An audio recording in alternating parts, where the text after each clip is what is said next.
हाँ, जो हमारे टेबल्स है वो टेबल्स जो है हमारे, वो सारे टेबल्स आयरन के बने हुए हैं, फेरस के बने हुए हैं। और हर जगह पे हमने उसका अच्छी तरह से ध्यान दिया नहीं है। कभी कभी शार्प कॉर्नर भी है टेबल के ऊपर, या तो उसके ऊपर डस्ट मिट्टी आ जाती है, वो उसके अंदर घुस जाएगी।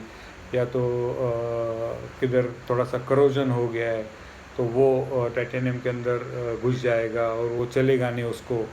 तो वो हिसाब से टाइटेनियम के लिए अल्फ़ा फेज़ के साथ में हमको बहुत बहुत मतलब एक तरीके से मैं बोलूँगा दोस्ती करनी चाहिए कि हमारे पास मत आना, तो दूर है वही अच्छा है। और इसीलिए हम लोग आयन का कोई इस्तेमाल नहीं करेंगे। अगर करना है तो उसके बीच में कुछ तो हम लोग जॉनसन टेप या टाइटेनियम की प्लेट शीट्स या तो कोई रबर का पैड ऐसे डालेंगे और उसको हम यूज़ करेंगे। तीसरी चीज़ है जो मैकेनिकल वर्किंग के हिसाब से जो एज हार्डनिंग होता है उसको हम लोग नहीं होने देंगे। फिर जो हमारा अगला मटेरियल है वो है एल्यूमिनियम। एल्यूमिनियम मटेरियल आप जानते हैं कि बहुत सॉफ्ट मटेरियल है, ये डेंसिटी में सबसे कम है। लेकिन अगर ये मटेरियल को अच्छी तरह से जो एलॉयज़ है उसको यूज़ करेंगे और हीट ट्रीटमेंट करके उसकी स्ट्रेंथ बढ़ा देंगे और एनोडाइज करके उसका सरफेस का प्रोटेक्शन दे देंगे, तो वो स्टील के करीब करीब आ सकता है। मतलब उसकी डेंसिटी तो बढ़ेगी नहीं, वज़न तो बढ़ेगा नहीं, लेकिन उसकी स्ट्रेंथ बढ़ सकती है और उसका सरफेस हार्डनेस बढ़ सकता है। लेकिन जब तक एल्यूमिनियम रॉ फॉर्म में है तब तो वो इतना सॉफ्ट है कि जैसे टाइटेनियम के लिए हम लोगों ने बर्ताव किए, जैसे कि आयरन का उसके साथ में कांटेक्ट नहीं होना चाहिए, बाकी सब काम करते समय कोई भी फॉरेन पार्टिकल उसके ऊपर नहीं आना चाहिए।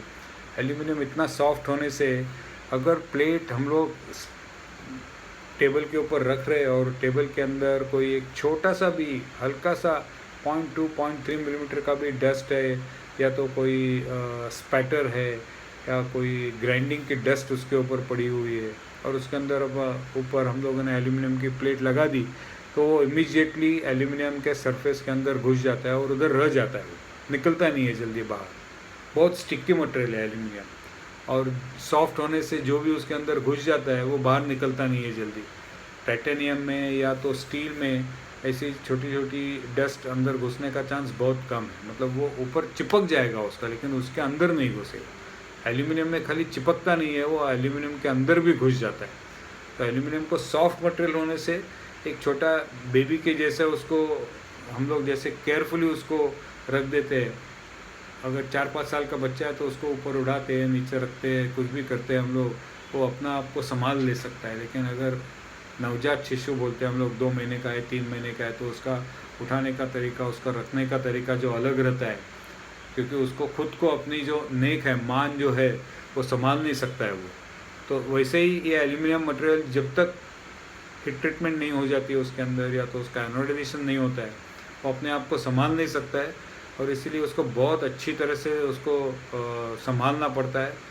डस्ट या तो स्पैटर या तो ग्राइंडिंग या कोई भी हमारे शार्प चीज़, कोई भी हैंड टूल भी अगर प्रोडक्ट के ऊपर रखना है तो उसको एकदम आस्ते से रखना चाहिए ताकि उसका डेंट नहीं होगे। और डेंट होने से जो अंदर उसके अंदर घुस जाएगा और मटेरियल ऊपर के अंदर, ऊपर के ऊपर नहीं रहेगा, अंदर जब भी जाएगा तो सामान्य क्लीनिंग के तरीके से वो निकलता नहीं है।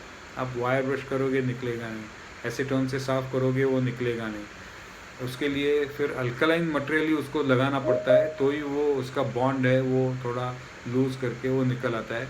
लेकिन अगर अल्कलाइन मटेरियल हर जगह पे हम लोग लगाना चालू कर देंगे तो एल्यूमिनियम वो खा जाता है, मतलब एल्यूमिनियम का थिकनेस भी वो खा देगा। और इसीलिए उसको एल्यूमिनियम का काम करते समय बहुत बहुत केयर लेना चाहिए।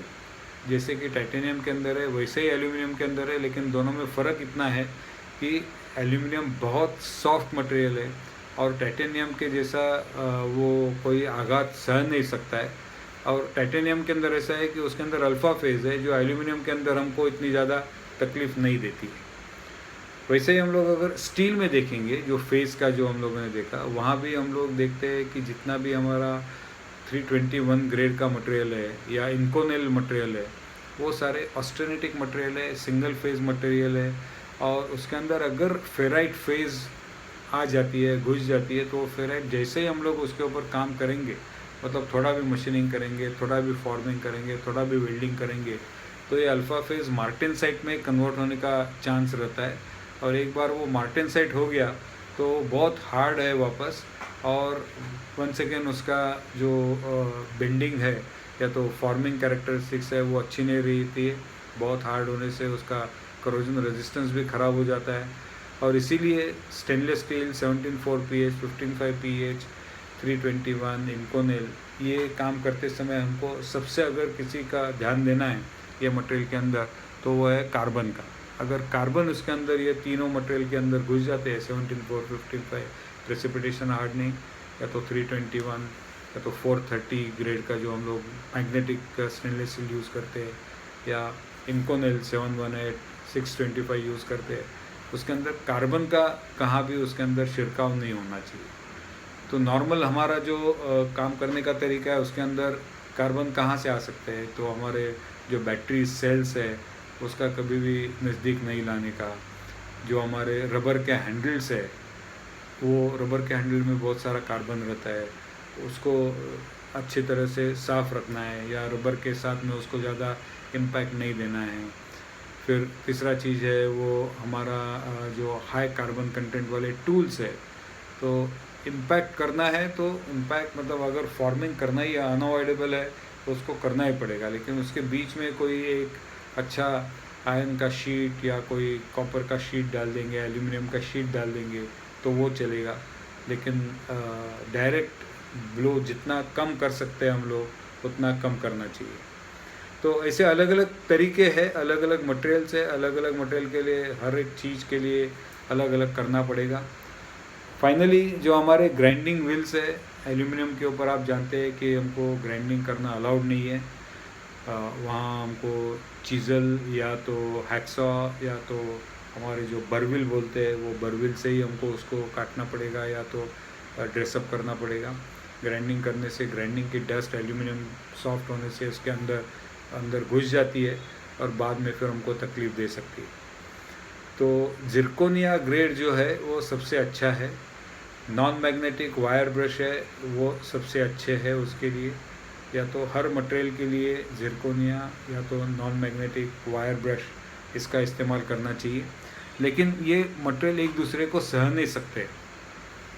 और अभी जैसा हमारा कोरोना का जो विषय चल रहा है कि मेरे अंदर कोरोना नहीं है, लेकिन अगर मैं कोई दूसरे ने यूज़ किया हुआ आइटम को मैं यूज़ करूँगा और वो एक आधे घंटे के अंदर उसका मैं टच करूँगा कि किसी ने वाटर कूलर के ऊपर जाके ग्लास को हाथ लगा दिया और उसके अंदर कोरोना है, तो वो शायद कोरोना मेरे हाथ से वो ग्लास के ऊपर जा सकता है।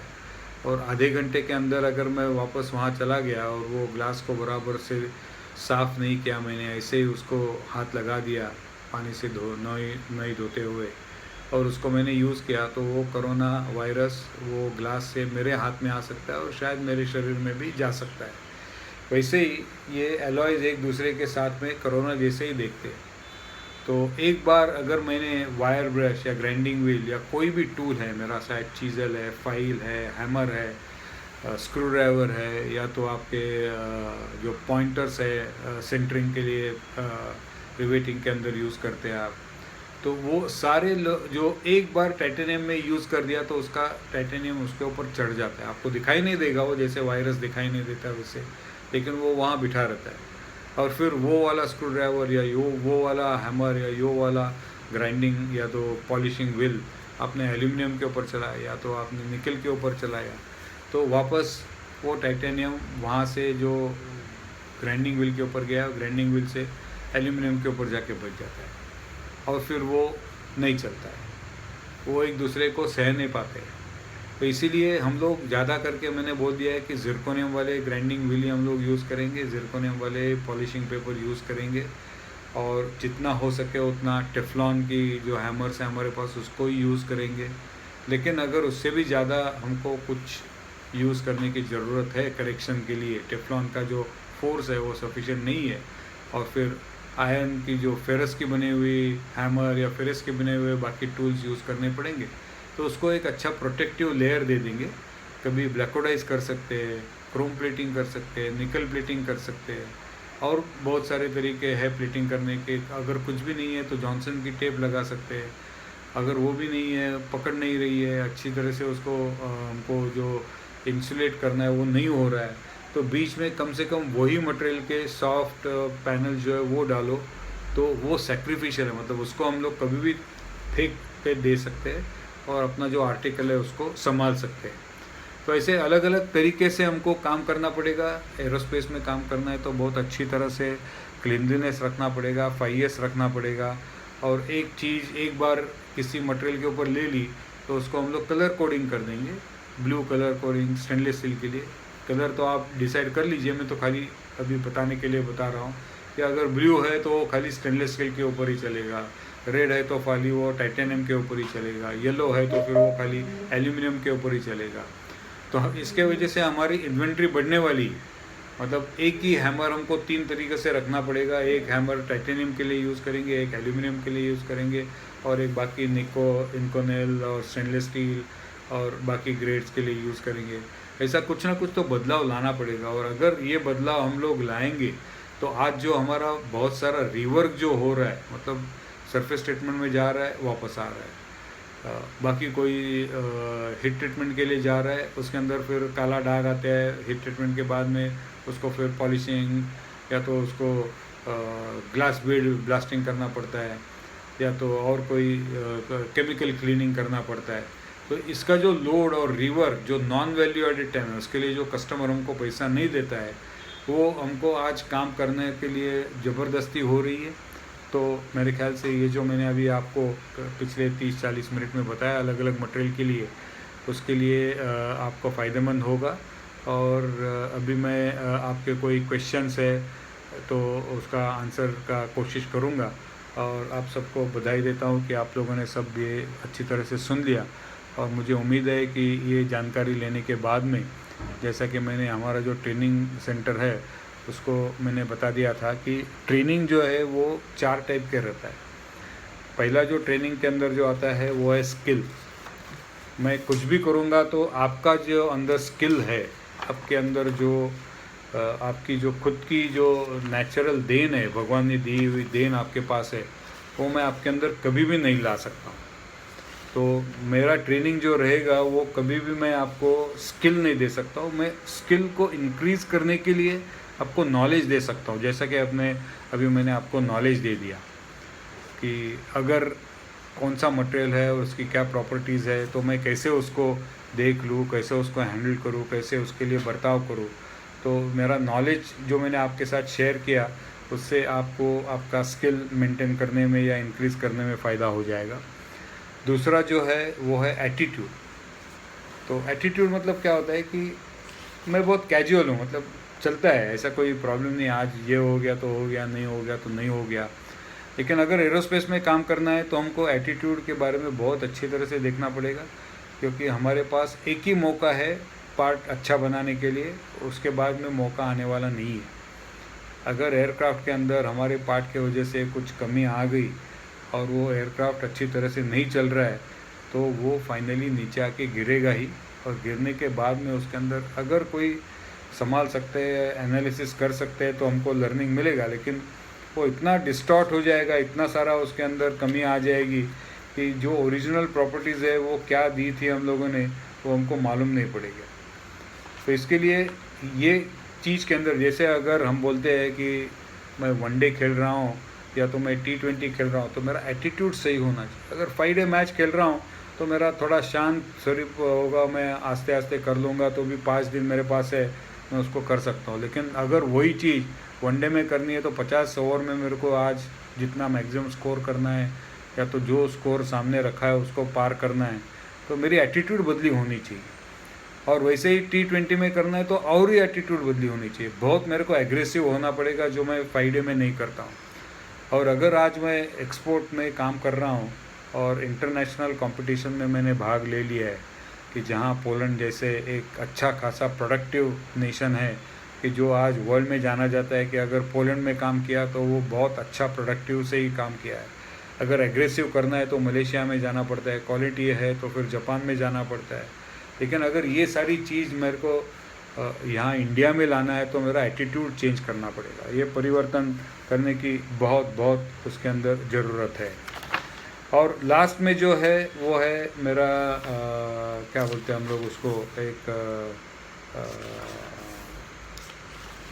मेरे को शब्द बराबर नहीं आ रहा है अभी, जो स्किल है, नॉलेज है, एटीट्यूड है, और क्या है, चौथा एक चीज़ है जो ट्रेनिंग में हम लोग हमेशा दिया करते हैं। ट्रेनिंग में कौन है मेरे साथ में जिसको मैंने वो दिन बताया था, मैं अभी भूल गया, मेरा भी उम्र हो गया, मैं अभी भूल जाता हूँ जल्दी जल्दी। तो वो 4 चीज़ के लिए ट्रेनिंग जाना जाता है, तो उसमें से खाली 2 चीज़ मैंने आज आपके पास में रखी है, एटीट्यूड और नॉलेज, और इसका आप इस्तेमाल करो। आपका स्किल है उसको उसमें ऐड कर दो, तो जो हमारी जो रेसिपी बनेगी वो बहुत अच्छी बनेगी रेसिपी, हमारे प्रोडक्ट अच्छे बनेंगे, कॉम्पिटिटिव बनेंगे, लो कॉस्ट में बनेंगे, अच्छी क्वालिटी के बनेंगे, और जल्दी से जल्दी डिलीवरी करके हम लोग आगे चल के नया नया ऑर्डर्स ले सकते हैं। तो thank you again, and I am open now for any questions.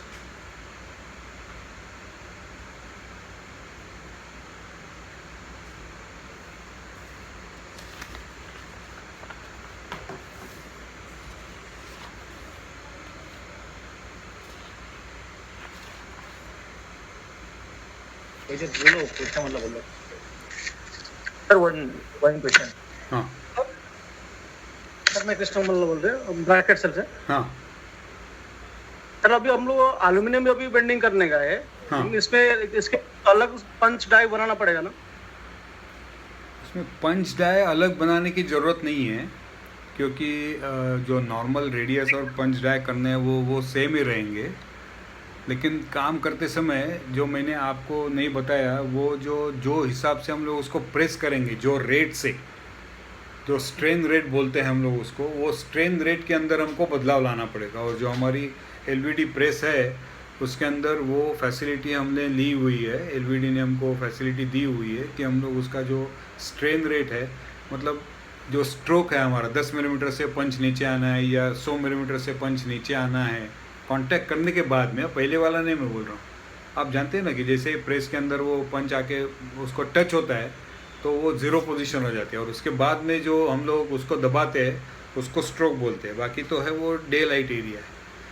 तो वो स्ट्रोक 10 मिलीमीटर का या 12 मिलीमीटर का जो स्ट्रोक है वो 1 सेकंड में कंप्लीट करेंगे या 3 सेकंड में कंप्लीट करेंगे, उसको स्ट्रेन रेट कहते हैं। तो एल्यूमिनियम के लिए, इनकोनेल के लिए, टाइटेनियम के लिए ये स्ट्रेन रेट अलग अलग हो जाएगा।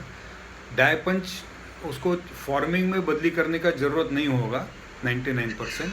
अगर करना ही है तो पंच वही रहेगा, लेकिन डाई के अंदर थोड़ा सा बदलाव लाएंगे हम लोग, ताकि उसको जो फॉर्मिंग का जो सुविधा है, रेडियस जो मिलेगी उसके अंदर, वो थोड़ी आसानी से मिलेगी और फॉर्मिंग अच्छा हो जाएगा। कटिंग टूल में लेकिन बहुत सारा बदलाव आ जाता है, उतना बदलाव फॉर्मिंग में नहीं आता है। थोड़ा क्लीनिंग करना पड़ेगा बाद में अपने को, अगर सेम पंच हम लोग दूसरे मटेरियल भी यूज करने वाले तो उसके लिए कुछ सर अभी क्या है, उस पर स्पेशल अलग रखना पड़ेगा तो अच्छा रहेगा, क्योंकि हम लोग उसमें मिक्स करेगा ना, कुछ समझ में नहीं आएगा, क्योंकि इसमें बाद में टाइटेनियम करेंगे, बाद में इंकोनेल का उसमें होएगा बेंडिंग, तो उसमें कुछ पार्टिकल उसमें डाई में पंच में लगेगा, तो कुछ प्रॉब्लम आ सकते हैं ना। हाँ, तो जो डाई पंच हमारे पास बहुत ज़्यादा यूज़ होने वाले हैं उसको हम लोग डेफिनेटली 2 या 3 रखेंगे, और अलग अलग उसको कलर कोडिंग करके जैसा बाकी हैंड टूल के लिए जो है वो करेंगे। लेकिन ये टूल्स है वो बहुत महंगे हैं, जैसे हमारा हैमर है या तो ग्राइंडिंग व्हील है, ये ऑलमोस्ट लाइक कंज्यूमेबल्स है और उसकी कॉस्ट ज़्यादा नहीं है। इसके लिए हम लोग 2 या 3 सेट्स उसके ला सकते हैं। लेकिन अगर ये डाई पंच में अगर 2 या 3 सेट लाने हैं तो बहुत खर्चा हो जाएगा, बहुत महंगा है वो।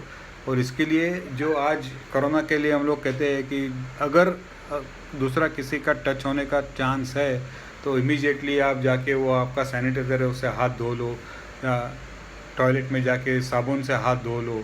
वैसे ये टूल को अगर अच्छी तरह से हम लोगों ने क्लीन करवा लिया एसीटोन से, या जो लाइट हमारे पास क्लीनर्स अवेलेबल है वो हिसाब से क्लीन करवा लेंगे उसको, तो एक दूसरे के साथ में कंटेमिनेशन नहीं होगा। जैसा हम लोगों ने अभी लेज़र के अंदर एक ट्रे को रखा है टाइटेनियम के लिए, एक ट्रे को रखा है नॉन टाइटेनियम के लिए, 2 ट्रे है इसके लिए। अगर एक ही ट्रे हमारे पास बनता था, हमने वो शीट लोडिंग अनलोडिंग की सुविधा नहीं लेते थे वो मशीन के अंदर, तो क्या करते थे, साफ़ सफाई करने का और वापरने का उसको, मतलब साफ़ सफाई में टाइम जाएगा, वो नॉन वैल्यू एडेड टाइम है, वो टाइम के हिसाब से हमारा खर्चा बढ़ेगा। इसीलिए जहाँ जहाँ भी हम जस्टिफाई कर सकते हैं वहाँ हम लोग उसको अलग ले लेंगे, लेकिन जहाँ हमको जस्टिफाई नहीं हो सकता है वहाँ एक ही रखना है, लेकिन अच्छी तरह से उसको क्लीन करके लेना है, इतना ध्यान में रखना है। Okay sir, thank you sir.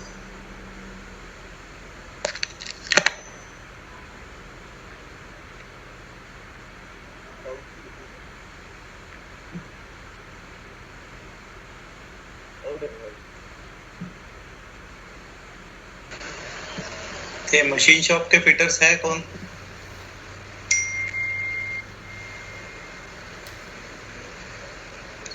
तो ये आप टाइटेनियम रिंग पे काम करते हैं, फिर एसएस यूनिजनरल पे भी करते हैं, और लीप का इनकॉनल ट्यूब पे भी काम करते हैं। तो ये तीनों प्रोडक्ट जब आप अलग अलग दिन काम करते हैं या सेम दिन भी काम करते हैं, तो आप टूल्स कौन से यूज़ करते हैं, उसमें आपको कुछ जानकारी चाहिए, कुछ डाउट्स है तो वो अभी पूछिए आप। हर और नहीं चीज़ तो आप आपको जो अलग कर रहे अलग हो वो बताइए। अलग अलग मटेरियल है आपके पास, इतने सारे टूल्स अभी हमने नहीं दिए हुए हैं, तो एसीटोन से या केरोसिन से हर एक टूल को साफ़ करने का और फिर ही दूसरे मटेरियल के अंदर जाने का। टाइटेनियम को अगर आप हैंडल कर रहे हैं, टाइटेनियम का यूनिजन रिंग के ऊपर काम कर रहे हैं, तो ध्यान में रखो कि बाकी कुछ भी हमको नहीं, हमको खाली अल्फ़ा फेज़ के हिसाब से हमको काम करना है। और अल्फ़ा फेज़ ज़्यादा उसको हम लोग काम करेंगे तो अल्फ़ा फेज़ बढ़ सकती है। अगर उसको रबिंग करेंगे, मतलब स्लाइड करेंगे ये ट्यूब्स को, तो उसके अंदर अल्फ़ा फेज़ आ सकती है। आयन के साथ में उसका कंटेमिनेशन हो जाएगा तो अल्फ़ा फेज़ आ सकती है। तो अल्फ़ा फेज़ के हमको बचना है टाइटेनियम के अंदर, इतना ध्यान में रखो। और क्या क्या तरीके हैं, क्योंकि ये अल्फ़ा फेज़ तैयार हो सकती है वो मैंने आपको बताया है। सर रितिन बात कर रहा हूँ। हाँ जी। जस्ट एक डाउट था, वाइब्रो में मटेरियल काफी क्या बोलते हैं, स्मीरिंग टाइप ऑफ एक्शन होता है वो सिरेमिक का मीडिया के साथ में। यस। इज गेटिंग, तो उसमें अल्फा गैस जनरेशन का चांसेस हो सकता है क्या? हो सकता है, और इसीलिए हमने जब भी रिसेंटली वो बाउटी करके जो मटेरियल है उसके अंदर ट्रायल लिया था, तो उसको जब भी वाइब्रो नहीं किया तो उसके अंदर थोड़ा फॉर्मिंग अच्छा हो गया, क्योंकि जो वाइब्रो के अंदर होगा वो एकदम सुपरफिशियल होगा, 2, 3, 4 माइक्रोन ही उसका वो अल्फ़ा फेज़ आएगा। ऐसा नहीं कि अल्फ़ा फेज़ पूरे मटेरियल के अंदर पूरा क्रॉस सेक्शन में घुस जाएगा। और स्पेशली वाइब्रो के अंदर जब भी होते हैं तो पूरा सुपरफिशियली उसका ये है, उसमें अंदर कोई बड़ा हैमर के जैसे हम लोग वो ठोकते नहीं है उसके अंदर, जो घस रहे हैं वो जो वाइब्रेशन मशीन के अंदर दिए हुए हैं वो हिसाब से उसके अंदर वाइब्रेशन होते रहते हैं। या वाइब्रेशन दैट स्लाइडिंग मोमेंट रहता है ceramic to metal. Correct. Okay, and second one more thing that what जो वार्म फॉर्मिंग हम लोग करते हैं, अभी तो हम 500 डिग्री सेल्सियस पे कर रहे हैं, तो ये अल्फा केस 550 के ऊपर ही जनरेट होता है।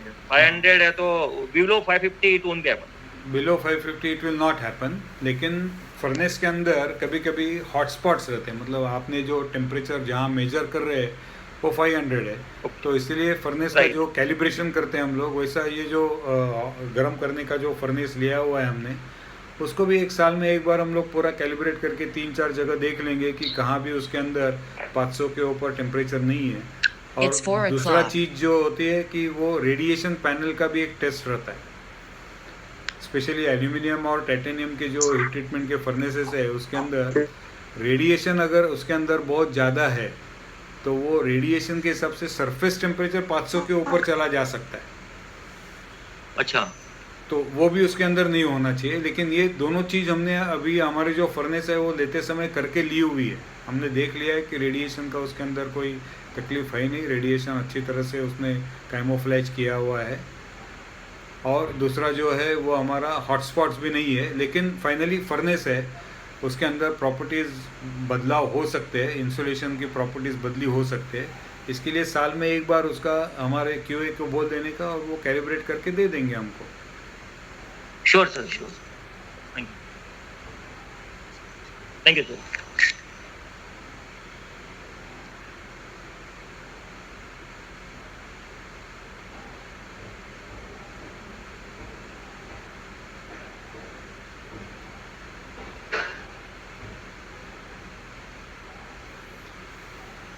ओके तो सर हाँ बोला सर हॉट फॉर्मिंग जब भी हम लोग करते हैं हम्म तो उसमें स्पीड बेंडिंग का स्पीड कितना इम्पोर्टेंट हो सकता है?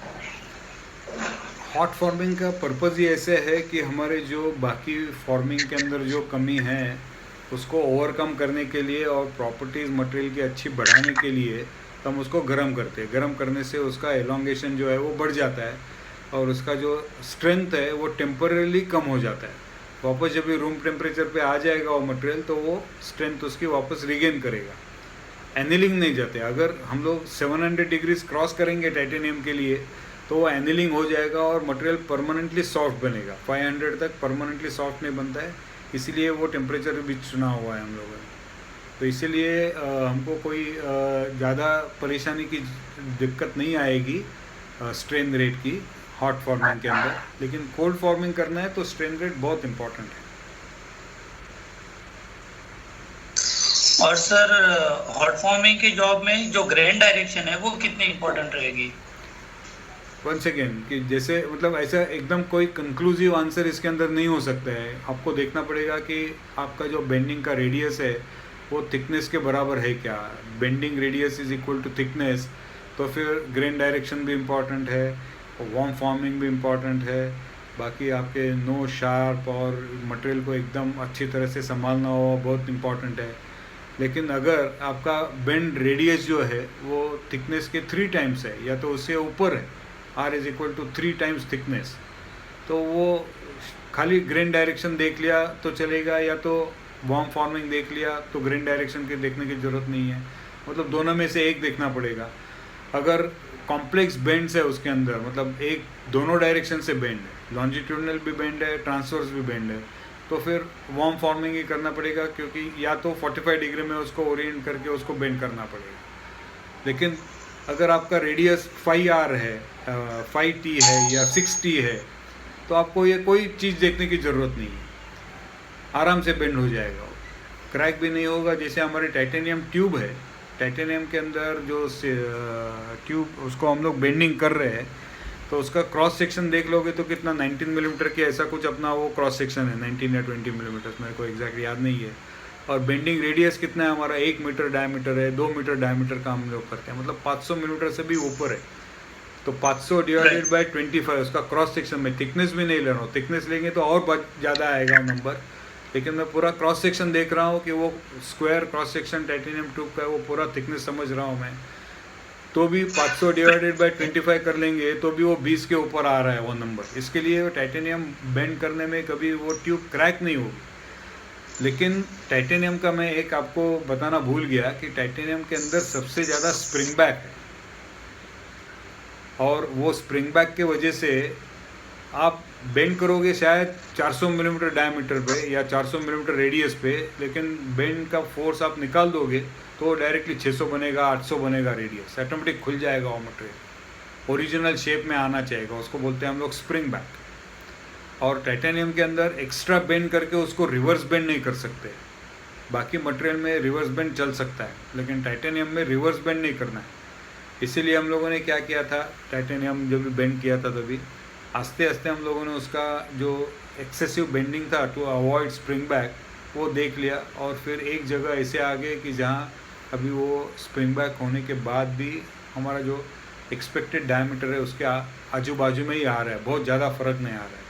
और वो स्टेज में बंद करके फिर फिक्सर कंडीशन में ही लेके उसको हम लोगों ने हीट ट्रीटमेंट फर्नेस में डाल दिया वापस, यही ऐसे ही 500 डिग्री टेम्परेचर तक। जो भी स्ट्रेसेस उसके अंदर चले गए वो स्ट्रेसेस उसको गर्म होने से रिलीव हो गए, सब वो निकल गए, और जैसे स्ट्रेसेस रिलीव हो गए तो स्प्रिंग बैक एक्शन उसकी कम हो गई, मतलब अभी स्प्रिंग बैक नहीं हो रहा है।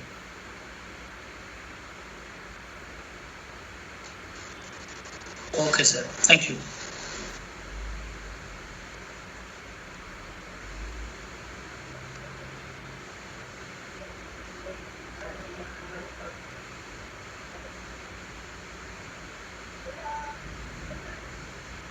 ओके, तो अभी कोई दूसरे क्वेश्चन नहीं है, तो मैंने आपको बता रहा था कि ट्रेनिंग के अंदर स्किल है, नॉलेज है, एटीट्यूड है, और चौथा मैं बता नहीं रहा था आपको, भूल गया कर रहा था, उम्र हो गई बोल दिया, लेकिन उम्र नहीं हो गई थी, मैंने रुका दिया था उसको, वो है एक्चुअली बिहेवियर। और ये सबसे इम्पॉर्टेंट हमारे लिए है, जो हमारा कल्चर है। मेरे ख्याल से नरेंद्र साहब ने एक आपको कल्चर के ऊपर भी आपका डिस्कशन हो गया है। तो हमारा बिहेवियर, हमारा कल्चर, ये अगर हमारे पास थोड़ा कम स्किल है, अगर हमारे पास थोड़ा नॉलेज कम है, अगर मेरी एटीट्यूड वो हिसाब से नहीं बन रही है, तो भी मेरा बिहेवियर से मैं उसको ओवरकम कर सकता हूँ। तो ये चारों चीज़ जब भी हम लोग एक अच्छी तरीके से हम लोग इकट्ठा लाएंगे, तो ही हमारा ये जो एक्सपोर्ट का जो टारगेट हमने रखा है, कम से कम 100 करोड़ करना है, प्रॉफिटेबल करना है जल्दी से जल्दी, और आगे चल के लंबे 10 साल के 12 साल के नए जो प्रोजेक्ट्स आ रहे हैं उसके अंदर पार्टिसिपेट करने हैं, ना कि कोई दूसरा डेवलप कर रहा है और फिर बाद में खाली कॉस्ट रिडक्शन के लिए हमारे पास आ रहा है। ऐसे नहीं करना है। हमको करना है कि हमारा जो टेक्निकल कैपेबिलिटी है हमारे पास, आज जो हमारी फाइनेंशियल कैपेबिलिटी है, जो हम लोग इन्वेस्ट कर सकते हैं, आज जो हमारे पास रिक्रूटमेंट की कैपेसिटी है, हम लोग सारे 25 आदमी से ये एरोस्पेस बिजनेस चालू किया था, आज 800 के ऊपर हमारी टीम बन गई है। तो रिक्रूटमेंट में कभी भी हमको ज़्यादा दिक्कतें नहीं आई है। चौथा, हम लोगों ने अभी ट्रेनिंग सेंटर चालू कर दिया है। तो जो भी कमी है हमारे पास, और ये जो स्किल, नॉलेज, एटीट्यूड, बिहेवियर का जो मैं बोल रहा हूँ, उसको सब्स्टिट्यूट करने के लिए ट्रेनिंग जो हम लोग दे रहे हैं। तो ऐसा करके इसके आगे रोल्स रॉयस, इसके आगे बोइंग, एयरबस, या तो प्रैट एंड विटनी, जी, हमारे बाकी हनीवेल, ईटन, सारे सप्लायर्स, IAI और बहुत सारे इजराइल के जो अलग अलग कंपनियां हैं, वो हमारे साथ ऐसी पार्टनरशिप करना चाहेंगे। ऐसा हमको बदलाव लाना है हमें कि नया प्रोजेक्ट के अंदर आज एक नया एयरक्राफ्ट का बोइंग, या तो इजराइल कोई मिसाइल, या इजराइल कोई अलग टाइप का पॉड, या रोल्स रॉयस का अलग टाइप के इंजन बनाना चाहते हैं, तो उनको ऐसा लगना चाहिए कि अगर हम गोदरेज में जाएंगे तो उनके पास ये सारे स्किल है, नॉलेज है, एटीट्यूड है, उनका बिहेवियर अच्छा है, वो सब बराबर सिस्टम से काम करते हैं, तो उनको ये मौका देना चाहिए। और डेवलपमेंट में जब भी हम लोग उनके साथ में काम करोगे, तो आज जैसा हमारा डोमेस्टिक ब्रह्मोस और डोमेस्टिक स्पेस के अंदर हम लोगों ने नाम कमा लिया है, और नया कोई भी प्रोग्राम आने दो हमको प्रेफरेंस दिया जाता है, और प्रोडक्शन में भी अपॉर्चुनिटी मिल जाती है। जैसे कि ब्रह्मोस 1 बना रहे थे 1 महीने में, अभी 5 बनाने का हमको मौका मिल गया। वही चांस हमको एक्सपोर्ट में नए कंपोनेंट के साथ, नए प्रोजेक्ट के साथ में मिलेंगे, और वो हिसाब से हमारा बिहेवियर हमको बदलाव लाना है, करना है, वो करेंगे तो ज़रूर हम इसके अंदर सक्सेसफुल हो जाएंगे। So thank you again Narendra, all of you. आप लोगों ने बहुत अच्छी तरह से सुन लिया, और मुझे गारंटी है कि आगे 1 महीने के अंदर हमारे काम के अंदर बदलाव आ जाएगा। हमारा जो आज का रीवर्क है, और जो क्वालिटी के इश्यूज़ आते हैं, स्क्रैचेस है, डेंट्स है, या तो जो भी सरफेस ट्रीटमेंट के बाद में कोई काला दिखता है, किधर सफ़ेद दिख रहा है, कोई अलग अलग टाइप के वेल्डिंग के ऊपर जो फिनिश आ रहे, वो सब निकल जाएगा। हमारा प्रोडक्ट एक यूनिफॉर्म दिखेगा, और फाइनली जो ग्लास बीडिंग या जो सुपर फिनिशिंग की जो नौबत या तो एक्स्ट्रा कॉस्ट डालने की ज़रूरत पड़ती है, वो करनी नहीं पड़ेगी। So thank you and all the best. Thank you sir, thank you very much.